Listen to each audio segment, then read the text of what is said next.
સતગુરુ મહારાજની જય. સત્ય સનાતન ધર્મની જય. અક્ષર આદિ અનાદિનો અક્ષરાતીત જો ઓળખાય, સત શબ્દે સાહેબ વસે, તે શબ્દ પાર સમજાય. આજે સવારામ બાપાના શિષ્ય શ્રી બળદેવદાસ બાપાને એક ભજન વાણીને મતિ અનુસાર સમજવાનો પ્રયત્ન કરવો છે. અને ભજનના શબ્દો છે, સંતો ભીતર ભેદ વિચારો. તો જોઈએ પ્રથમ કડીમાં બળદેવદાસ બાપુ શું કહે છે કે સંતો કોઈ વિચારો, ભીતર ભેદ વિચારો, અનુભવ દ્વારે દેખો, અંતરમાં નામ રૂપથી ન્યારો. સંતો કોઈ વિચારો, ભીતર ભેદ વિચારો. હવે ભજનની પ્રથમ પંક્તિમાં બળદેવદાસ બાપાએ વિચારવાનું કીધું છે. શું વિચારવાનું કીધું છે? તો એ પ્રથમ જ શબ્દ છે ભેદ વિચારો. પરંતુ આ સામાન્ય બુદ્ધિનો વિચાર નથી. તો એ કયો ભેદ વિચારવાનો છે?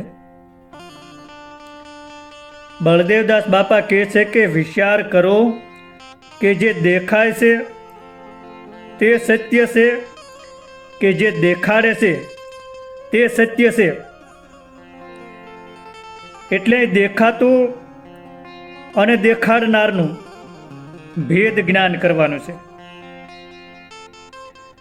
દેહ દેખાય છે, મન દેખાતું નથી, પણ તેના વિચારોની ખબર પડે છે. સુખ દુઃખ આવે છે અને જાય છે, શ્વાસ ચાલે છે, ઇન્દ્રિયો કામ કરે છે. પરંતુ આ બધી જાણકારી કોને થાય છે? એટલે પ્રશ્ન એ છે કે આ બધું જાણનાર કોણ છે? જેને હું જાણું છું તે હું છું, કે જેને લીધે હું જાણું છું તે હું છું? આ ભેદ જાણવાનો છે. અને આ ભેદ જાણવો એ જ આમ તો ભક્તિનું પ્રથમ પગથિયું છે. એટલે રામાપીરે પણ કીધું છે કે ભક્તિ કરો તો હરજી અગમ ભેદ જાણો. તો આ ભેદ જાણવો બહુ જરૂરી છે. અને એ ભેદ જાણવામાં આગળ કહે છે કે અનુભવ દ્વારા દેખો અંતરમાં. માત્ર વિચાર કરવાથી આત્મજ્ઞાન નહીં થાય. અને એટલે બળદેવદાસ બાપા કહે છે કે અનુભવ દ્વારા દેખો અંતરમાં. વિચારોથી માત્ર રસ્તો મળે, પણ અંતિમ ઓળખ અનુભવથી થાય. એટલે માત્ર વાંચવાથી નહીં, માત્ર જ્ઞાન ચર્ચાથી નહીં, માત્ર ગુરુનું નામ લેવાથી નહીં, પણ અંતરમાં પોતાએ જે અનુભવવું પડે એ અનુભવથી સમજાય. દાખલા તરીકે સાકરના સ્વાદ વિશે 100 માણસો સમજાવે અને કલાકો સુધી એના સ્વાદનું વર્ણન કરે, છતાંય સાકરનો સ્વાદ કેવો હોય એ સમજાય નહીં. પણ જાતે જો એમાંથી એક કાંકરી હાકરીને લઈ અને મોઢામાં મૂકે તો એનો હાસો અનુભવ તરત થઈ જાય કે સાકરનો સ્વાદ કેવો છે. એટલે બળદેવદાસ બાપા જાતે અનુભવ કરવાનું કહે છે. અને પછી કીધું કે નામ રૂપથી ન્યારો. તો નામ એક ઓળખ છે અને રૂપ એક દેખાતી રચના, અગર તો આકાર છે. પરંતુ જેનું નામ પણ અંતિમ સત્ય નથી અને જેનું કોઈ રૂપ આકાર પણ નથી, એ મૂળ ચેતન તત્વ તરફ અહીં ઈશારો કરે છે. નામ અને રૂપ એ વ્યવહાર માટે જરૂરી છે કે જેથી ઓળખી શકાય, પણ મૂળ ચેતન તત્વને કોઈ નામમાં બાંધી શકાય એમ નથી. કારણ કે નામથી પર છે, એને કોઈ રૂપમાં પણ પકડી શકાય એમ નથી, કારણ કે તે રૂપાતીત છે. એટલે ટૂંકમાં નામ છે ઓળખ માટે છે, રૂપ છે વ્યવહાર માટે છે, પણ સ્વરૂપ નામ રૂપથી પર છે. પછી આગળ બીજી કડીમાં કીધું કે કોણ ખેલે કોણ ખેલાવે, આપ કળાને વિચારો, સકળ બ્રહ્માંડમાં સ્વરૂપ ભાસે, દિશે રૂપ અપારો, સંતો કોઈ વિચારો, ભીતર ભેદ વિચારો. તો અહીં બીજી કડીમાં પરમ સત્તાના રહસ્યની વાત કરી છે. એટલે પ્રથમ ચરણમાં કીધું કે કોણ ખેલે કોણ ખેલાવે. તો અહીં આ પંક્તિમાં બે પ્રશ્નો છે, કોણ ખેલે અને કોણ ખેલાવે. હવે આવા પ્રશ્નો શા માટે? કારણ કે માણસનો સૌથી મોટો અહમ છે કે હું કરું છું, પણ દેહ કોણ ચલાવે છે? શ્વાસ કોણ ચલાવે છે? હૃદયને ધબકતું કોણ રાખે છે? મનને વિચાર કોણ આપે છે? અને ઊંઘમાં સૂઈ જઈએ છતાંય જીવન ચાલુ કોણ રાખે છે?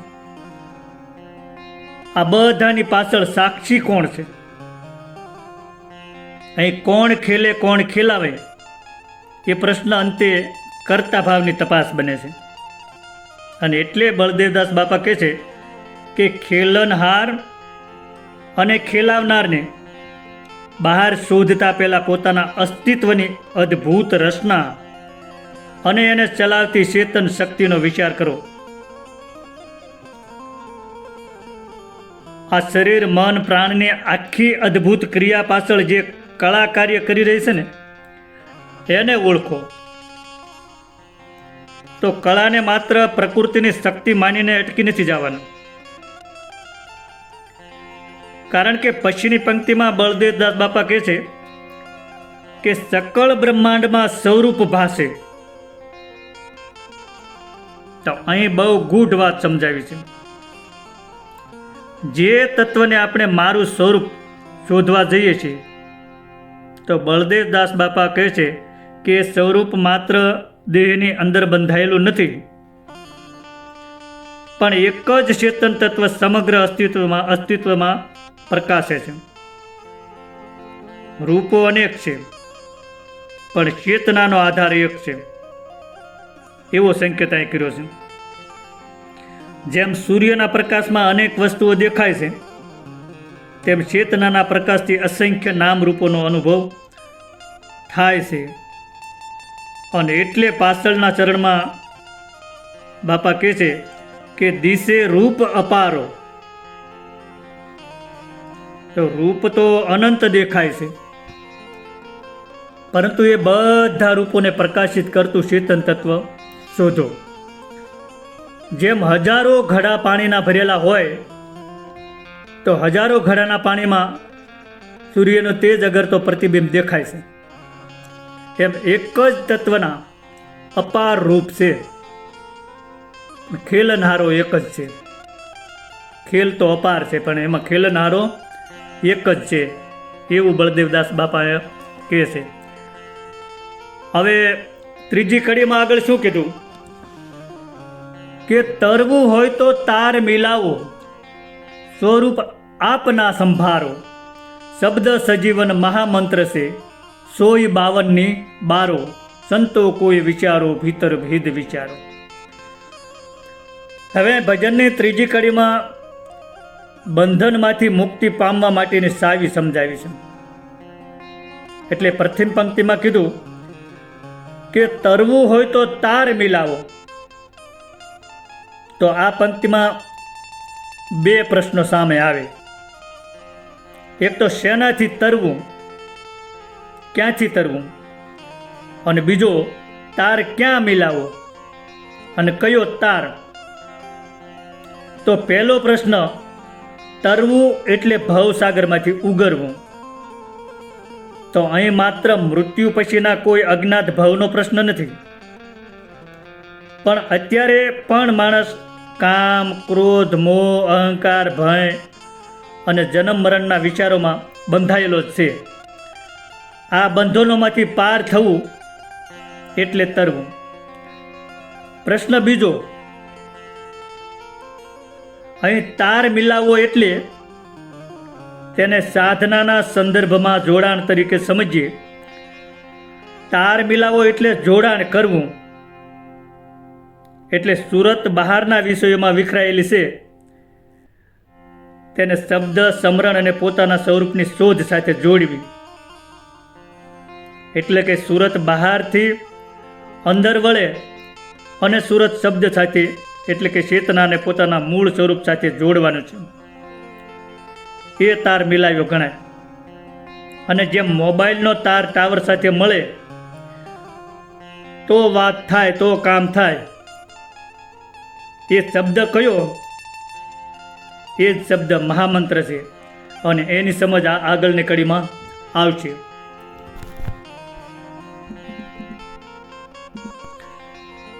અને પછી તરત પાછળના ચરણમાં કીધું કે સ્વરૂપ આપના સંભાળો, એટલે કે પોતાનું હાસું સ્વરૂપ યાદ કરો. અને આ મુદ્દો ધ્યાનથી સમજવા જેવો છે, કારણ કે મુક્તિ કોઈ નવી વસ્તુ મેળવવાની પ્રક્રિયા નથી, પણ ખરેખર તો પોતાનું મૂળ સ્વરૂપનું વિસ્મરણ દૂર કરવાની પ્રક્રિયા છે. સ્વરૂપની ભૂલેલી ઓળખને પાછી મેળવવાની છે. અહીં પણ પ્રશ્ન થાય કે જો સ્વરૂપ આપણું છે તો પછી સંભાળવાનું શા માટે? કારણ કે એ ભૂલાણું છે. એટલે આપણે કહીએ છીએ કે હું દેહ છું, હું નામ છું, અને એટલે મારું તારું છે. જો સ્વરૂપને ઝાંખી થઈ જાય ને તો તારા સિવાય કાંઈ છે જ નહીં. પછીના ચરણમાં કીધું કે શબ્દ સજીવન મહામંત્ર છે. તો અહીં શબ્દ એટલે માત્ર બોલાતો શબ્દ નથી, માત્ર બોલાતો શબ્દ નથી સમજવાનો, પણ સંત પરંપરામાં શબ્દ એટલે ચેતનામાં અનુભવાતો જીવંત આધ્યાત્મિક સંકેત કે વાણી કે જે સાધકને મૂળ તરફ ફેરવે છે. અને સજીવન એટલે જે અંદરની નિષ્પ્રાણ જેવી અવસ્થાને જાગૃત કરે તેવી શક્તિવાળો. અને પછી કીધું કે 152 બારો. તો 52 એટલે ભાષાના 52 અક્ષર. આપણી આખી ભાષા, વેદ, પુરાણ, શાસ્ત્રો બધું 52 અક્ષરમાં આવી જાય છે. પણ અહીં જે સજીવન શબ્દ છે ને એ 52 થી 12 છે. 52 થી 12 છે એટલે એ કોઈ અક્ષરમાં આવતો નથી, એ અક્ષરાતીત છે, એટલે કે અક્ષરથી પર છે.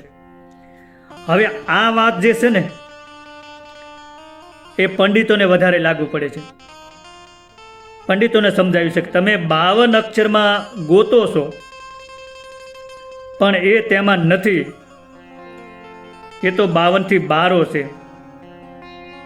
પણ સંતોની નજર તો આથી પણ આગળની છે. આ ભૌતિકની વાત થઈ. તો સંતોની નજર ક્યાં છે? તો આપણો દેહ છે ને એ 52 તત્વનો બનેલો છે.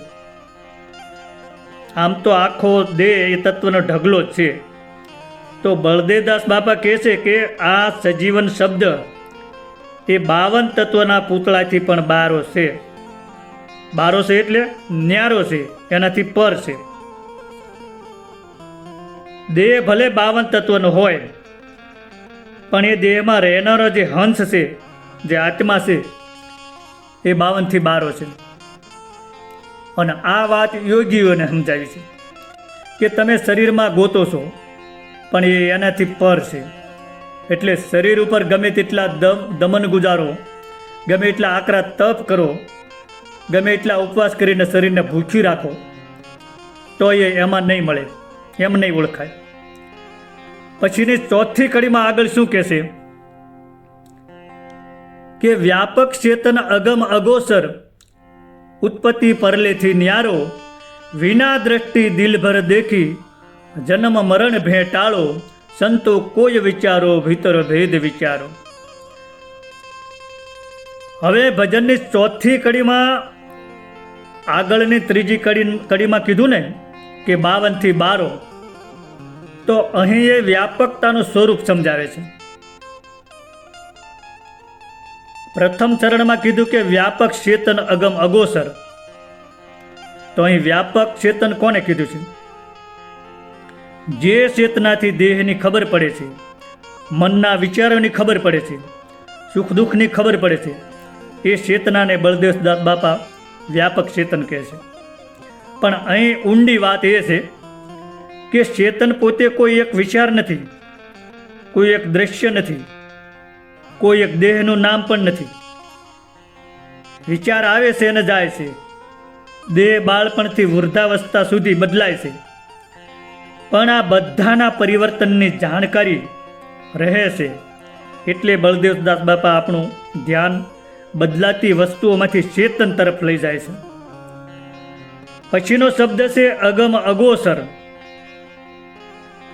તો અગમ એટલે જેને ગમ ન પડે, હુજ ન પડે, અને અગોચર એટલે ઇન્દ્રિયોથી જાણી ન શકાય એવું, એટલે કે સામાન્ય મન બુદ્ધિની પહોંચથી બારું. આંખ વસ્તુને જુએ છે, પણ આંખને પ્રકાશ ચેતન આપે છે. એટલે અગોચર એટલે અસ્તિત્વ વિહીન નહીં, કે જેનું કોઈ અસ્તિત્વ જ નથી એમ નહીં, પણ ઉલટું, જેના કારણે બીજું બધું ગોચર બને છે, પણ પોતે અગોચર છે, પોતે ગોચર નથી. આ બહુ મોટો ગુપ્ત ભેદ છે. અને ભેદ એ કે જેના થકી બધું દેખાય પણ પોતે દેખાય નહીં. પછીના ચરણમાં કીધું કે ઉત્પત્તિ પ્રલયથી ન્યારો. તો ઉત્પત્તિ એટલે સર્જન, અને પ્રલય એટલે સર્જનનો લય, એટલે કે નાશ, અગર તો વિસર્જન. જેનું સર્જન થાય છે એનું ક્યારેક તો વિસર્જન થાય જ છે. પણ અહીં બળદેવદાસ બાપા કહે છે કે ઉત્પત્તિ પ્રલયથી ન્યારો છે. એટલે કે જે મૂળ ચેતન તત્વની વાત થઈ રહી છે અહીં આપણે, તે સૃષ્ટિની ઉત્પત્તિ પહેલાંના સર્જન અને પ્રલય પછીના લય બંનેથી પર છે. એટલે કે તેની ઉત્પત્તિ પણ નથી અને લય પણ નથી, ત્રણેય કાળમાં રહેવાવાળું તત્વ છે. હવે દ્રષ્ટાંતથી સમજીએ તો માનો કે સમુદ્રમાં મોજું ઉઠ્યું. તો મોજું જે ઉઠ્યું સમુદ્રમાંથી, એ મોજાની ઉત્પત્તિ, અને વળી પાછું મોજું સમુદ્રમાં ભળી ગયું, તો એ ભળી ગયું એ મોજાનો લય થયો. પણ પાણીને કાંઈ ફેર પડ્યો? પાણી તો બંને પહેલાં પણ હતું અને બંને પછી પણ છે એમ જ. તો એ રીતે દેહ આવે, દેહ જાય, વિચાર આવે, વિચાર જાય, ભાવ આવે, ભાવ જાય, સૃષ્ટિ પ્રગટે, સૃષ્ટિનો પ્રલય પામે. પણ અહીં જે બળદેવદાસ બાપા જે ચેતન તરફ ઇશારો કરે છે તે આવવા જવાવાળું નથી. અને એટલે કીધું કે ઉત્પત્તિ પ્રલયથી ન્યારો. સમગ્ર સૃષ્ટિનો કદાચ પ્રલય થઈ જાય ને તો એ તત્વ કાયમ રહે છે. પછીના ચરણમાં કીધું કે વિના દ્રષ્ટિ દિલભર દેખી. તો વિના દ્રષ્ટિ એટલે શું? વિના દ્રષ્ટિ એટલે બહારની આંખથી નહીં, અને એનો અર્થ એવો પણ નથી કે ચર્મચક્ષુ કાઢી નાખીને કે આંખ બંધ કરીને જોવું, પણ એને બાહ્ય દ્રષ્ટિથી પર, જ્ઞાન દ્રષ્ટિથી આંતરિક ઓળખ કરવાનો સંકેત છે. પછીનો શબ્દ છે દિલભર દેખી. તો દિલ શબ્દ બહુ મહત્વનો છે. દિલ એટલે અંતર. દિલભર શબ્દમાં ભક્તિનો રસ છે, પ્રેમનો રસ છે. એટલે અંતરમાં ભરપૂર એવી અનુભૂતિ તરીકે સમજી શકાય. અને એટલે ભાવ એવો છે કે બહારની આંખથી નહીં, અંતરના શુદ્ધ ભાવ અને જ્ઞાનની જાગૃતિથી પ્રિયતમ ચેતન તત્વને ઓળખો, એવું કહેવાનું છે. અને અહીં જ્ઞાન અને ભક્તિનું મિલન બતાવ્યું છે. કારણ કે જ્ઞાન વગરની ભક્તિ આંધળી છે અને ભક્તિ વગરનું જ્ઞાન પાંગળું છે. બેનો સમન્વય હોવો જોઈએ. પછીના છેલ્લા ચરણમાં કીધું કે જન્મ મરણ ભય ટાળો. તો માણસને મોટામાં મોટો ભય, બીક આ જન્મ મરણની જ છે. પણ આ જન્મ મરણનો ભય આવે છે ક્યાંથી? અગર તો શું કામ છે? હું આ દેહ છું એવી મજબૂત ઓળખમાંથી હું જન્મો છું એટલે હું મરવાનો છું. પણ જ્યારે એવી સમજ ઊભી થઈ જાય કે હું દેહ નથી, હું તો અમર અવિનાશી આત્મા છું, હું કદી જન્મતો નથી, તો પછી મરવાનો ક્યાં? એટલે કે દેહને પોતાનું સાધન માનવાની સમજ ઊભી થઈ જાય અને ચેતન સ્વરૂપની ઓળખ ઊંડી બની જાય, પછી જન્મ મરણનો ભય ધીમે ધીમે છૂટી જાય છે. અને એટલે બળદેવદાસ બાપા કહે છે કે સ્વરૂપને જાણી લ્યો અને જન્મ મરણનો ભય ટાળો. પછીના પંક્તિમાં છેલ્લી કડીમાં કીધું, 5મી કડીમાં, કે સોડી કલ્પના સઘળી મનની ધીરજ હૃદયે ધારો, કહે બળદેવ જ્ઞાન દીપક લઈ નગર આખું નિહાળો, સંતો કોઈ વિચારો ભીતર ભેદ વિચારો. હવે આ ભજનની છેલ્લી કડીમાં આખા ભજનનો નિષ્કર્ષ બતાવી દીધો છે. આ કડી આખા ભજનની ચાવી છે. પ્રથમ ચરણમાં કીધું કે સોડી કલ્પના સઘળી મનની.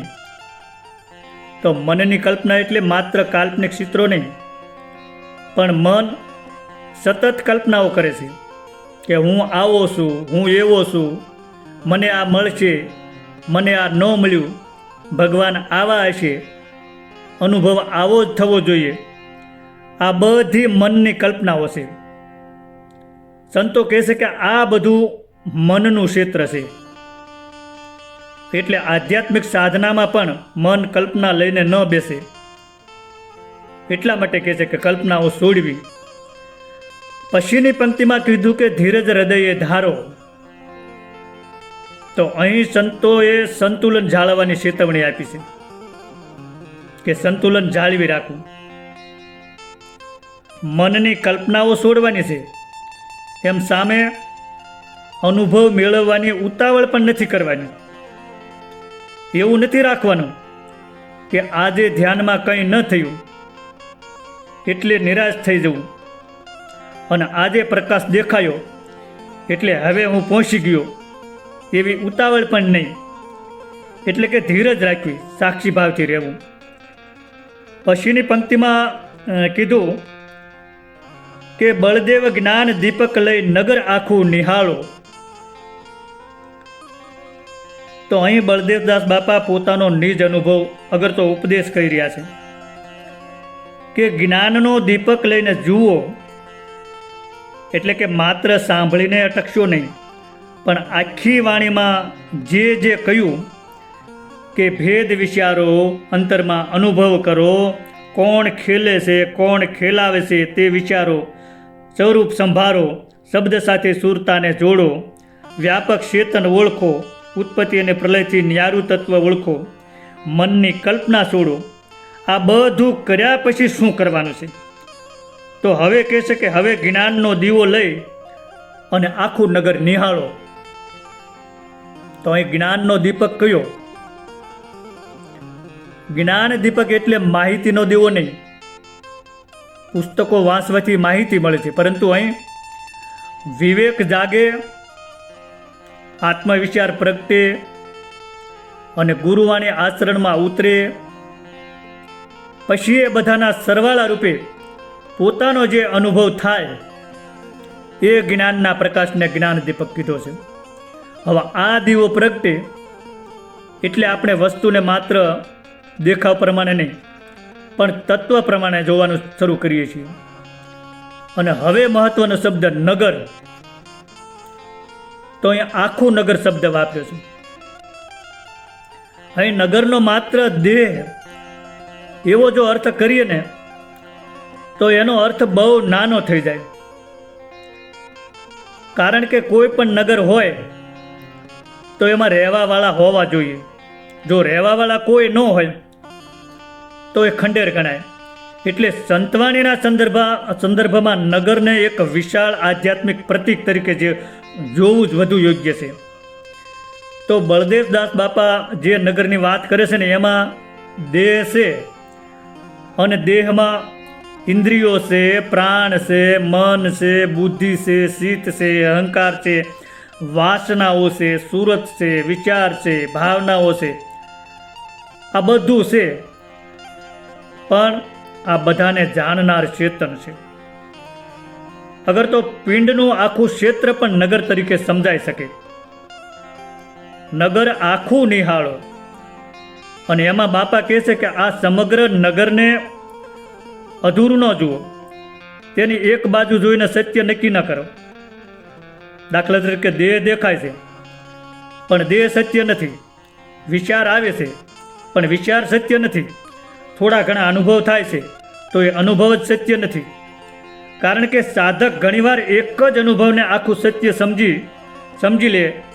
એટલે બળદેવદાસ બાપા ચેતવણી આપે છે કે કોઈ એક દ્રશ્યમાં અટકશો નહીં, કોઈ વિચારમાં અટકશો નહીં, એકાદ અનુભવમાં અટકશો નહીં, પણ આખું નગર નિહાળો. આગળ બીજી કડીમાં જે કીધું હતું ને, સકળ બ્રહ્માંડમાં સ્વરૂપ ભાસે, એ કડીમાં વ્યાપક ચેતન, આ બંનેને અંતિમ પંક્તિ સાથે જોડીએ તો એનો અર્થ નગર આખુંનો વિસ્તાર માત્ર દેહ પૂરતો ન રહે. સાધક પ્રથમ પિંડ નગરને ઓળખે, પછી સમજાય કે જે ચેતન અહીં છે એ જ વ્યાપક ચેતનના રહસ્ય તરફ સંકેત કરે છે. અને એટલે નગર આખુંને પોતાના અસ્તિત્વના સંપૂર્ણ ક્ષેત્રનું દર્શન તરીકે સમજવું યોગ્ય લાગશે. અને એટલે અર્થ એવો થશે કે જ્ઞાનના પ્રકાશમાં સમગ્ર અસ્તિત્વનું દર્શન કરો. એટલે દેહથી લઈને ચેતન સુધી આખા નગરને નિહાળો, તેની રચના, તેનો ખેલ અને અંતે મૂળ સ્વરૂપને ઓળખો. અને ત્યારે સમજાય છે કે મારું મૂળ સ્વરૂપ તો નગરથી ન્યારું છે. હવે બળદેવદાસ બાપા આખી વાણીમાં આ રીતે સમજાવે છે અને મેં મારી મતિ અનુસાર વાત કરી છે. સદગુરુ ભગવાનની જય, બળદેવદાસ બાપાની જય.